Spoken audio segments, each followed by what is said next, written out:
core feature of the mod, outside of all the fancy particle effects, is the arsenal. Not a single weapon is translated without modification, and several new ones are added. While I'll delve into the specific guns later, here's a general overview of the system. Weapons are separated into three categories: bullet, plasma, and needle. Bullet weapons are more powerful but lack efficiency, clouding your view with smoke, shaking the screen, and generally sending projectiles flying everywhere. While very effective against most targets, they tend to reflect off shields, doing less damage. Plasma weapons are much cleaner and precise. They have no recoil and are generally more accurate, but they launch slower projectiles at slower rates. While they're not quite as effective as bullet weapons, they tear through shields easily. Their battery system also makes it possible to fire almost without interruption, provided you can carefully monitor their heat output. Needle weapons provide a happy medium between the two, with moderate recoil and evenly distributed strength, yet carve their own niche with their homing and super combining abilities.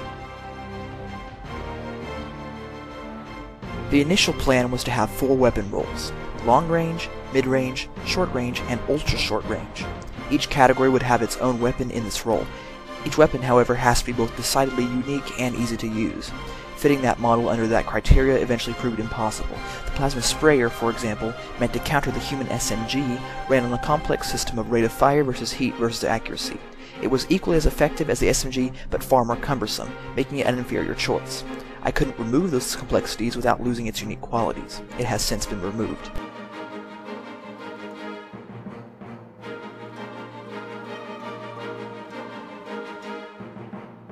While weapons like the assault rifle and plasma rifle, or the battle rifle and the impaler, occupy similar parallel roles, both humans and Covenant each have a set of completely unique weapons. Humans, for example, get the powerful ultra-long-range sniper rifle, while the Covenant get the shield-busting plasma pistol. Each one of these weapons serves a very specific and narrow role, making them incredibly useful for certain situations but impractical to constantly carry around. The intent is for each race to have at least 3 special weapons, but that's obviously subject to change as I axe failed prototypes. Next time, I'll detail my design philosophy in regards to particle effects, and if all works well, I'll be able to do an in-depth explanation of an individual weapon or two. Keep an eye on the forums as usual.